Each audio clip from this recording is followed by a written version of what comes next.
Hello, good evening and welcome to Wednesday night's calendar. Hello, thank you for joining us for tonight's main stories.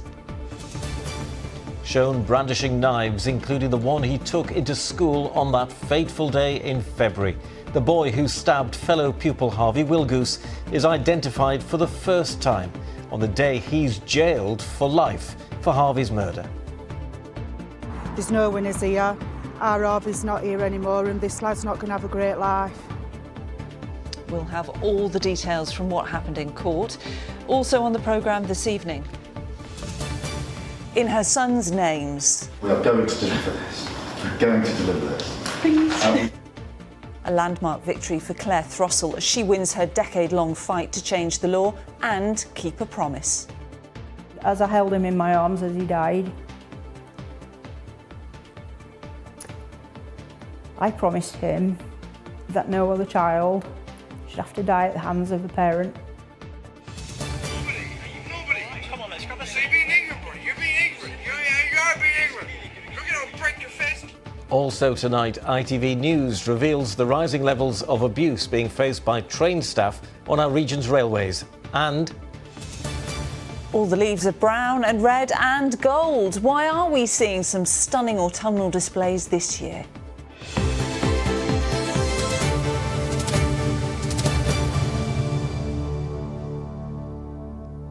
A 15-year-old boy described as being obsessed with weapons is tonight beginning a life sentence for stabbing Harvey Wilgoose to death at a school in Sheffield. Mohammed Umar Khan, named for the first time today, stabbed his classmate in the heart after taking a hunting knife into school.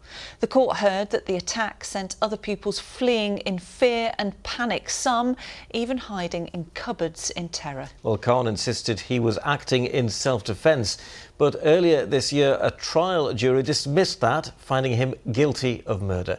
Michael Billington has been following the case at Sheffield Crown Court. Boastfully brandishing what was described as an Assassin's Creed-style knife. Here, with the murder weapon in hand, these were the pictures and videos that helped to convict Mohammed Umar Khan, who was finally named today as he was jailed for murder. You were the aggressor, and that you acted in hurt and anger at what you considered to be his betrayal of your friendship. His victim, Harvey Wilgoose, was described by his mum as a cheeky chappie, but for weeks he'd been reluctant to go to school, telling his dad that children had knives there. The day his parents finally persuaded him to return, he was stabbed and killed. Harvey and Khan had fallen out on social media the weekend before his death. The day of the murder, the pair came face to face multiple times. At one stage, the would-be killer squaring up to Harvey in a corridor. That lunchtime, in a courtyard in the school, the 15-year-old took a hunting knife from his pocket and thrust it into Harvey's chest, penetrating his heart. In less than a minute, the schoolboy collapsed to the ground, where he lost consciousness and died. As Umar was disarmed, he told teachers, "You know I can't control it. I'm not right in the head. I've stabbed him," he said. 5 days before Harvey's death, a chilling signal of what was to come. All Saints was plunged into lockdown after Khan claimed that there was a weapon on school grounds. That was never found. Instead, following the murder, police found a wealth of evidence pointing to his obsession with weapons. He'd boasted to friends about having them, had pictures on his phone of him posing with hunting knives and a machete. And just 2 months before the attack, he was found with an axe at his home. But police couldn't arrest him then because there was no proof he'd ever taken them out in public. Hindsight is a wonderful thing, but I think realistically we have to look at what powers are open to the police. And it's hard to see what could have realistically happened in that scenario that would have prevented that from ever occurring. Obviously there was no information at that time suggesting that he had any desire to harm Harvey or anybody else for that matter. This afternoon, Khan was handed a life sentence to serve at least 16 years in jail. As for the offence itself, the incident was short-lived and until a relatively short time beforehand, unplanned. Nevertheless, you stabbed Harvey forcefully twice in his heart. You were at that time aware of and had recently been advised about the dangers of carrying a knife.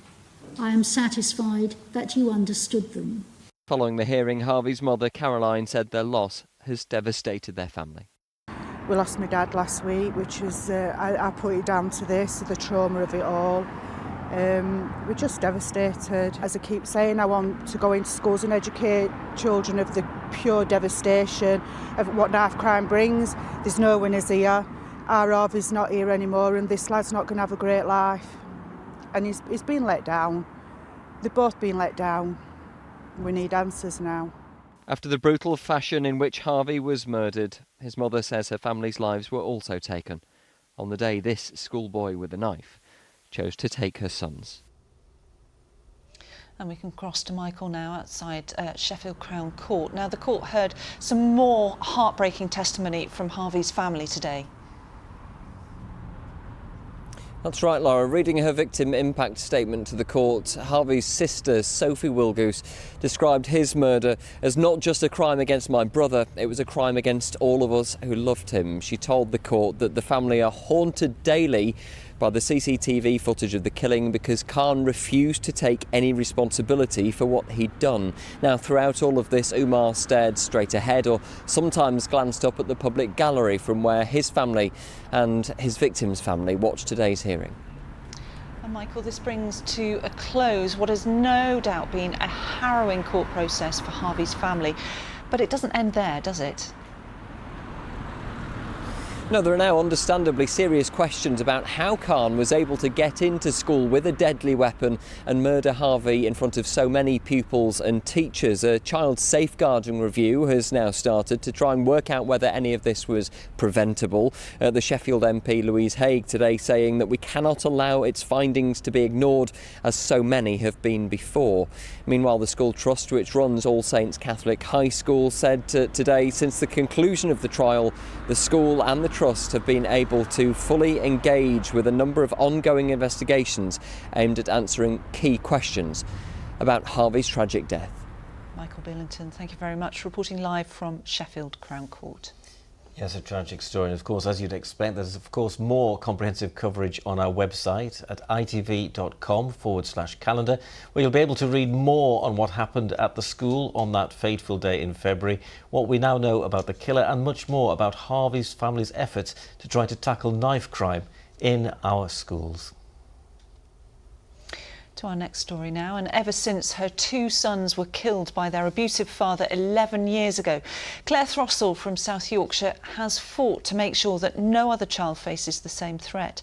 Today, she's seen that campaign come to fruition in a move she says will save generations of children's lives. Claire's sons Jack and Paul were killed in a house fire started by their father after he was granted access to them, despite his threats to kill them.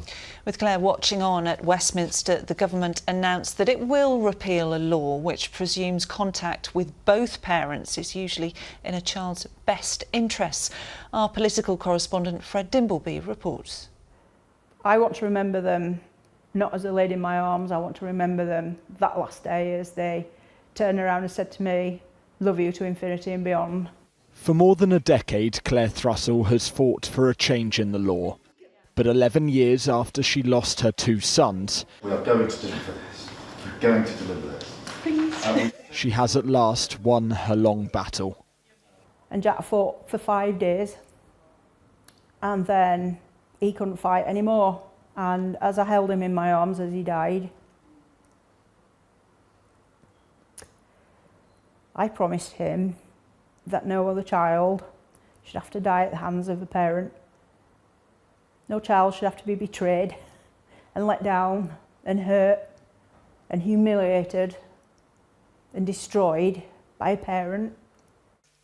Jack, who was 12, and his 9-year-old brother Paul didn't want to see their dad, but the court still granted access despite the fact he had a history of domestic abuse. In October 2014, he set fire to his house while the boys were trapped inside, killing all three of them. That's Jack. Yeah. And that's Paul. The government now says it will repeal a law which guides family courts to presume contact with both parents, is usually in the best interests of a child.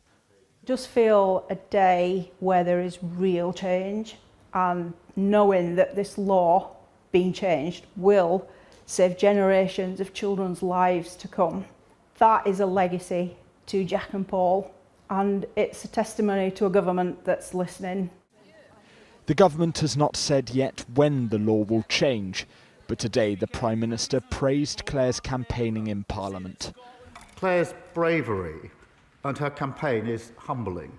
And today I'm pleased we can announce that we will repeal the presumption of parental involvement, putting children's safety first. A move Claire's local MP says will help protect young lives. Being a parent is a privilege, it's not a right, and this law change sends that signal loudly and clearly to the family courts and will make a huge shift in the approach. Need a place to hide. Throughout the years, Claire has fought to make sure the voices of children like hers are heard by authorities. This change a sign those in power are at last listening. Fred Dimbleby, ITV News. A law which would allow the King to formally strip Prince Andrew of his dukedom has been introduced in Parliament today. The Prince announced last week he would stop using his Duke of York title to avoid distracting from the work of the royal family. But an Act of Parliament is required to formally remove the dukedom. York Central MP Rachel Maskell has put forward legislation which would grant King Charles the power to remove his titles. Police have released dramatic footage of armed officers arresting 4 people in Rotherham. It followed reports from a man who'd had his car stolen at gunpoint in the Tinsley area of Sheffield last week. 2 men aged 21 and 22, an 18-year-old woman and a 17-year-old girl, were subsequently arrested on suspicion of robbery. They're still being questioned. A stretch of Calder Road in Ravensthorpe will be closed for 9 months. Network Rail says it will close from Monday until the summer next year and is needed for major road and rail works linked to the Calder Road Bridge, which will align with a new track layout enabling faster and more reliable rail journeys. Thornhill Road and Fall Lane will reopen this weekend ahead of that closure. A 4th grooming gang survivor has quit the government's liaison panel, telling this programme she felt that survivors were being hand-picked to take part. Jessica, which is not her real name, was groomed and trafficked for 5 years in Kirklees as a teenager. She follows 2 other survivors from our region who've all quit the panel this week, citing concerns over attempts to not tackle the issue head-on. Today, Sir Keir Starmer insisted that the inquiry would not shy away from examining ethnicity or religion. But the Conservative leader, Kemi Badenoch, said that survivors had lost all confidence in the government. Amelia Beckett reports. Fiona, Elizabeth and now Jessica, 3 survivors of child grooming in Yorkshire, all now no longer on the government's national inquiry panel, quitting over what they've called a toxic environment. Jessica, which is not her real name, the latest to drop out late last night. I was groomed from 12 to 17. Growing up, I lived with my family, a normal, perfect family life. And then I was playing out one day and another girl who was already being groomed, who just said, "Do you want to come out?" And that split second changed my whole life. It took 20 years for Jessica to get justice. After being silenced for so long, she hoped this inquiry could change that. But after being dismissed from the second meeting, felt it was already being mishandled. I was really upset about that. I felt like, is my voice, my story not strong enough? I just felt they were really picking and choosing who to put in the meetings. How does that make you feel? It's hard. It's a battle every single day. They are feelings shared by Fiona Goddard, who quit the panel on Monday over concerns Safeguarding Minister Jess Phillips was not being honest with them. Today, the leader of the opposition, Kemi Badenoch, put that to the Prime Minister. Fiona's question is simple. What's the point in speaking up if we're just going to be called liars? Prime Minister. Can I thank her for raising that on behalf of Fiona, and let me give Fiona and the House my answer, Mr Speaker, because the grooming scandal was one of the worst scandals of our time. Women and girls were abused and exploited by predatory gangs of men, and survivors have been ignored for many years, including by the state that, of course, is supposed to protect them. My vow to Fiona and them is that this national inquiry will change that. But for Elizabeth, who was raped and assaulted as a teenager in Rotherham, she believes victims and survivors are yet again being silenced. As survivors, we always have that little bit of hope that we'll finally get the truth. And I thought, well, I'll give it a try and be a voice for those that haven't got one. And how do you feel now? I wouldn't say that I regretted it. What I do regret is having faith in them. 2 potential chairs of this inquiry have now dropped out, leaving survivors who still want it to go ahead, wondering is it over before it's even begun. And Amelia joins us in the studio now. Amelia, this has been such a fast-moving story. The big question is, where does it go from here? Yeah, I mean, 4 months since this inquiry was announced, we've had 4 grooming survivors drop out, 3 from our region, as we've just heard, and now 2 potential chairs have also quit. So it does really feel like something major has to change to salvage this.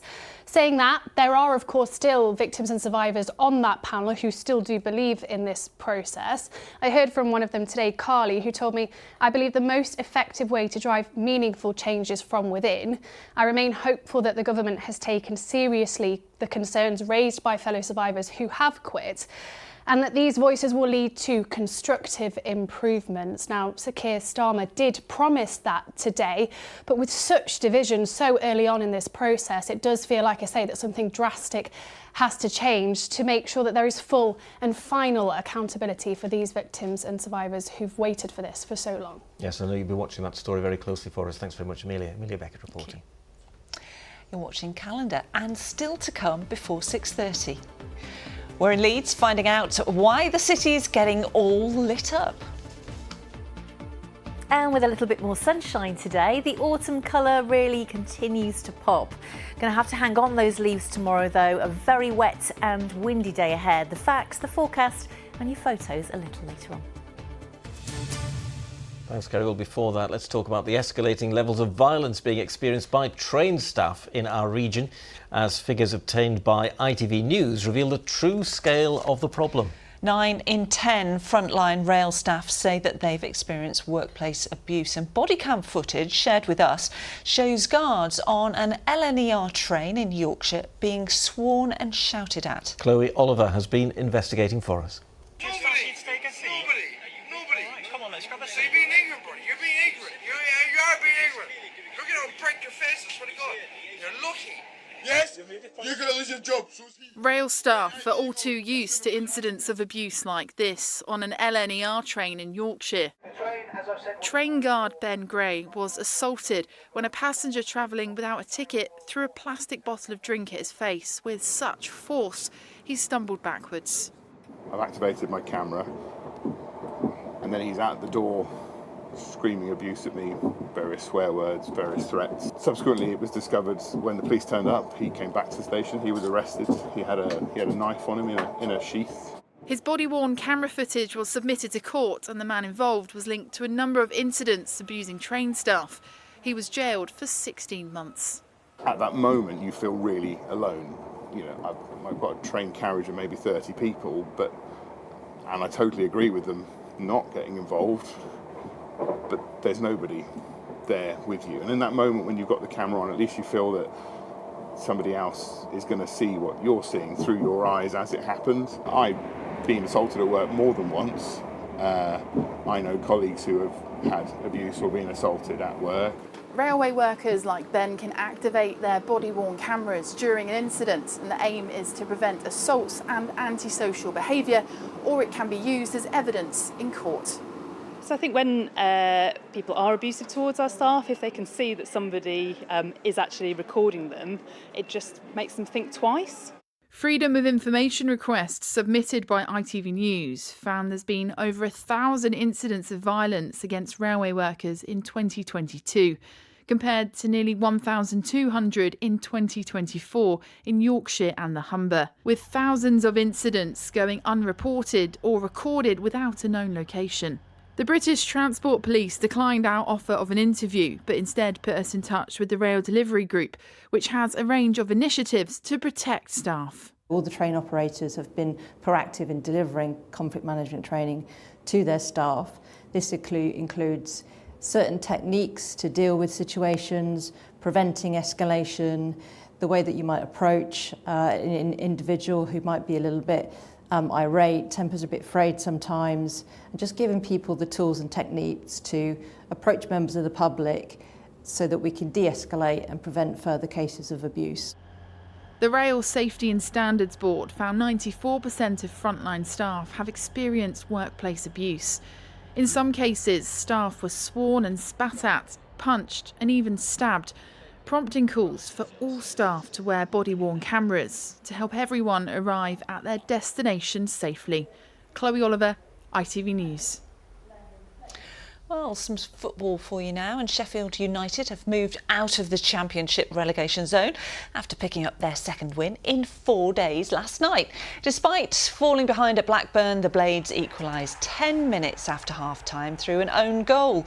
Harrison Burrows then put them ahead with his first goal of the season, and the points were sealed in stoppage time when Burrows crossed for Tyrese Campbell to tap in from close range. Tyrese. Got that wrong, didn't I? It's Tyrese. Yes, Tyrese, bless him. Now then, I don't know about you, Lara, but I spend probably about 5 minutes before I set off in my car to come to work, just clearing leaves off. Oh, do you? Yeah. Well, when I walk the dog, I'm crunching through leaves. I love that. But yeah, when you look at the trees, it doesn't look, Kerry, does it, as though the leaves have fallen? It's really hit and miss this year. Some of them are still there, some of them are still green, and some of them are still ready to sort of pop, which is great news because it's one of my favourite seasons, for sure.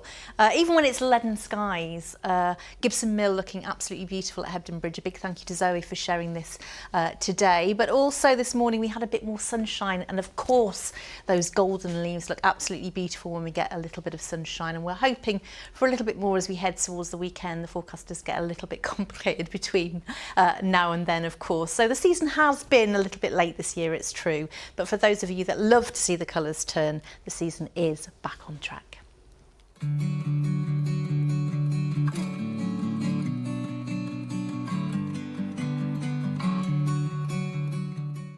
Frosty crisp mornings, autumn time, leaves falling, yeah, just generally change of season.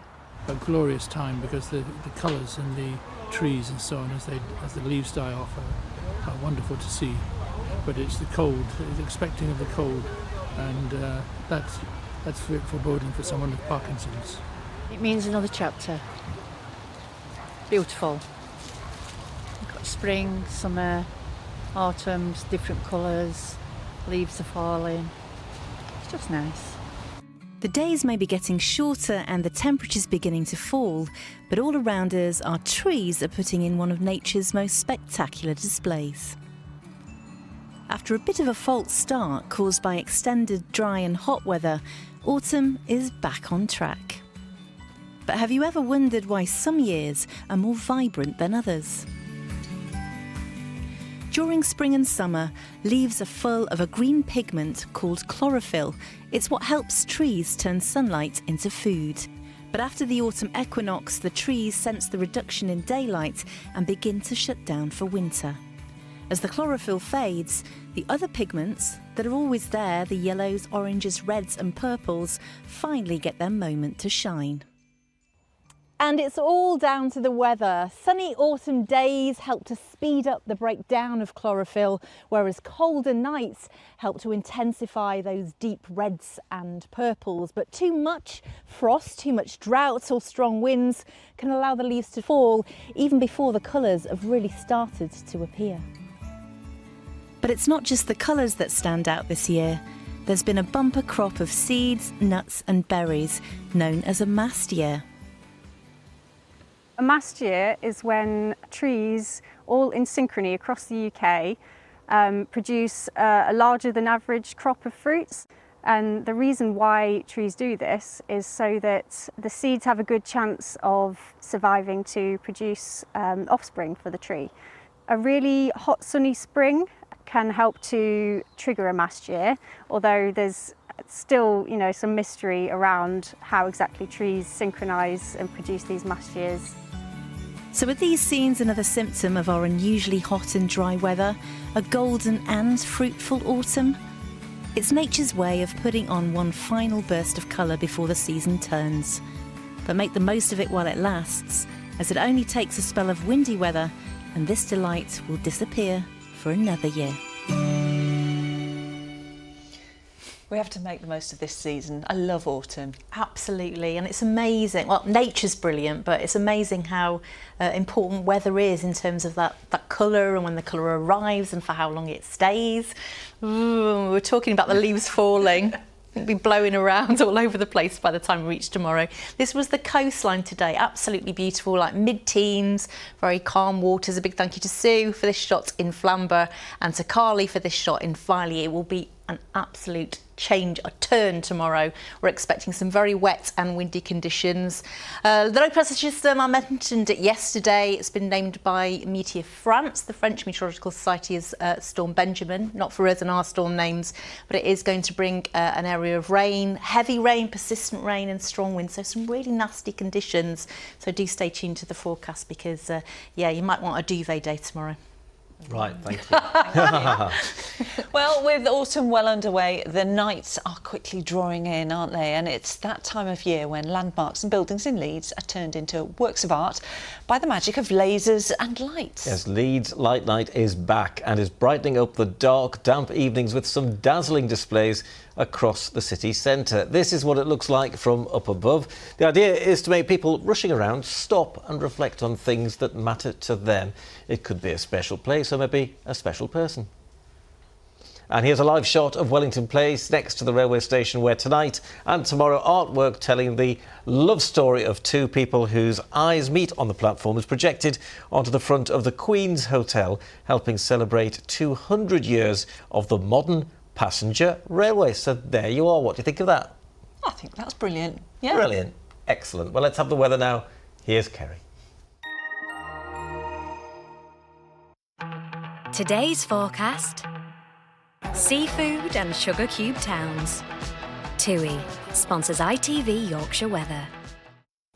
Hello again, yes, a really thoroughly unsettled day ahead of us as we head into tomorrow. Cloudy, wet and windy. We started off pretty decent this morning with some sunny spells around and mostly dry.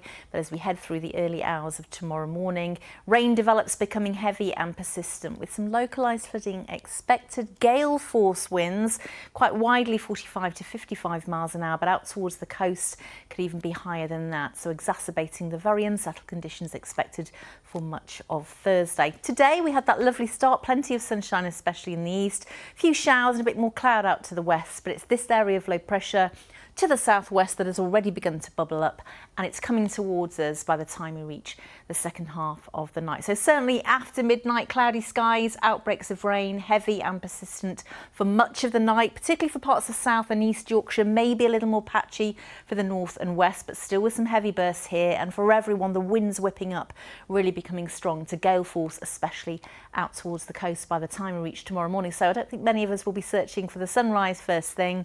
7:48 and 5:52 are your sun times. So tomorrow morning, cloudy, wet and windy. Leave extra time if you have to commute first thing for the job. As we head through into the afternoon, that rain will continue to be persistent for much of the day out towards the coast, accompanied by those strong to gale force winds. Further west, perhaps broken up a little bit, so showery but still blustery and starting to feel colder. It will feel colder still Friday into the weekend as that system exits eastwards. I think dry conditions Friday and Saturday, a bit more cloud for Sunday. TUI sponsors ITV Yorkshire Weather.